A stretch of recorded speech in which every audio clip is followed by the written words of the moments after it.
The Kinera Celest Wyvern Abyss. Let's talk about it.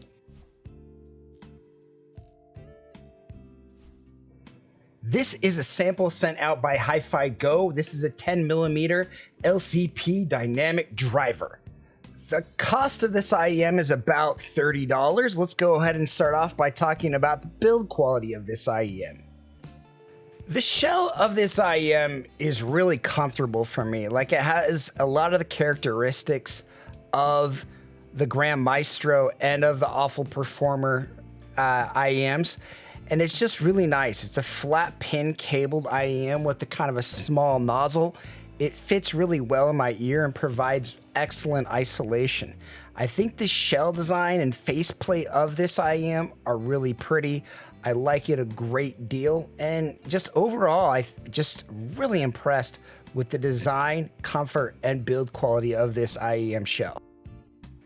You know, it kind of has this dragon motif to this IEM being called a Wyvern, and it feels kind of like a scaly, sort of thick cable. I like it. It's not, it's not perfect, but for the price point, usually you get like a single strand cable, and it's really nice. And cable on this style IEM is really easy to cable swap if you don't like it. It's just a nice, decent 4-wire cable. It's not perfect, but has really nice build quality for its price. The box is really tiny. It just has a single set of ear tips in it. Not too bad, but it's okay. The build quality of this IEM at this price, I think, is really nice. I think the sound of this IEM is also pretty nice and competitive with its peers. I don't think it's a perfect IEM. I think it has a nice tonality. It sounds good and it feels good in ear. I would say it's competitive with its peers, and it does really, really well. It has a nice, solid bass shelf. It has good expressive vocals. It's not perfect, but it's a lot of fun. Okay, let's look at the graph. The graph is really nice, actually. It has a good bass shelf. It has nice, strong, fun upper mids. It has a nice dip from 5 to 6K. It graphs really, really well, and I think it has a lot of great things going on for it. Let's kind of go up the chain and talk about some other sets in the price point and talk a little bit more about the sound of this IEM.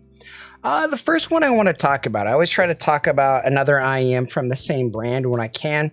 I recently reviewed the Celest Pandemon 2.0, and I think the vocals of this IEM of the Pandemon 2.0 are probably a little bit better, but the Wyvern Abyss has a better bass shelf, and I really enjoy listening to it a little bit more, and I find the comfort and fit of that IEM a little bit better, and just a lot of great things going on. Like, the Abyss, to me, is a better IEM to my ears and to what I like with my library and to my music selection. But again, the Pandemon, I think that's really catered towards the people that want a lower bass shelf, which is just not what I personally like. The next one I wanted to show you was the Zigat Nuo. This is kind of one that was hyped out kind of late last year. I think this is a good set. It did have a little bit of energy around 4K. Vocals did come across a little bit different to me. I think the Celest Wyvern Abyss is a little bit better, but they're kind of about on that same level. It does well. It kind of depends on what you are looking for. But to me, the Celest Wyvern Abyss is the better set than the Nuo. As we go up, there's the Truth Deer Hola. For me, the Hola, I don't know, it's a nice set, but it lacked bass. It also had a very, very tiny shell. And if you can't fit an IEM in your ear, it doesn't really matter how good it sounds. It's just not really that enjoyable to have. And that's kind of one of my problems with the Hola, although obviously the cable is legendary and the new gate that's coming out here with the white and black version does look interesting. The next one I wanted to show you is the Soundnote Zero. This is the one done by Critical about a year ago. Again, this is another decent set. It has really kind of lean bass, a little bit higher, 5 to 6K region. I mean, on the graph, I'd have to say the Celest Wyvern Abyss is way better. I just didn't like the Soundnote Zero. Its tonality was bad and its upper technicalities were bad, and so it didn't really work for me at all, although I could see how some people might like it. So to me, the Wyvern Abyss is better than this. The next one we're going to go up to is the 7Hz Critical 02. And this is kind of my default recommendation at this price. You'll notice they graph very, very similarly, like to the point within 1 to 2 decibels of each other. This is a hard call. I think one of the problems with the 7Hz Critical 02, and I know Resolve from headphones.com shares this opinion as well, at least that's what he said in his review of the Critical 02, was this, that the shell was really, really tiny. But in the Celest Wyvern Abyss, it has this, like I said, this really solid fitting shell, and it's also a really nice and handsome looking shell that makes you feel like it's a more expensive IEM. I like the theme of it. I like the look of it. I think it's a cool design, and I don't really have any problems recommending it over the 02 for comfort. But I mean, in a vacuum, I mean, I might say that, you know, 51 out of 100 people might prefer the 02 in a blind test, but I don't know. It's really, like, this is such a funny hobby. It'd be really hard to say which one of these IEMs would be better for what people. It's tough, but I think they're competitive against each other. But I'm still gonna give the edge to the Critical 02 on not comfort, like on a slight edge for sound, and the Kinera Celest Wyvern Abyss for comfort and overall packaging.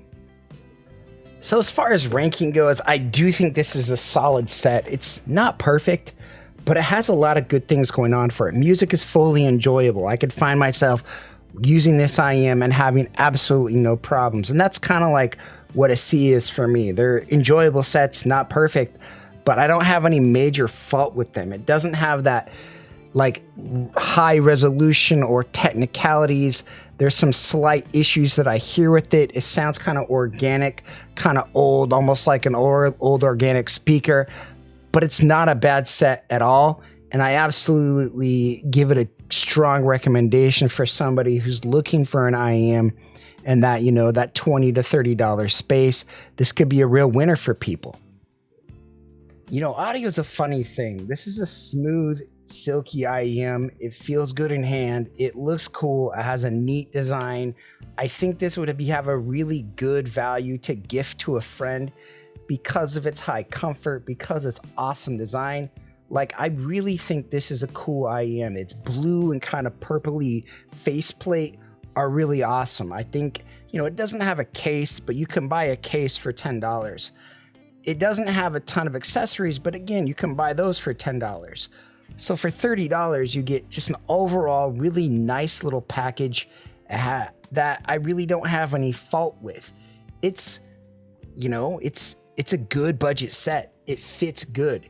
It's the best fitting budget set I've ever had, and maybe one of the better IEM fitting sets that I've had before. And it's, you know, it's hard to call it a benchmark, because I do think the sound is not exactly what I would want it to be, but I think it's extremely competitive with its peers, and I fully enjoy this set. I fully recommend this set to those that are like, oh, I wonder if this set has a good sound. It doesn't. It's not shouty. It's clean. It's fun, and it's really enjoyable. And you're gonna listen to it and be shocked, like, wow, this is only $30. Again, this shell and IEM of this design and Butte doesn't come across very, very often. I don't know. I think this is just a really flat, nice, neutral IEM that's packaged and looks really good. I am actually really impressed at this cost and at this cable altogether. I think it's a solid win. Thanks for watching. If you have any questions, leave them in the comments below. You're still here. It's over. Go home. Go watch another IEM video. It's done. That's the entire video. What more do you want?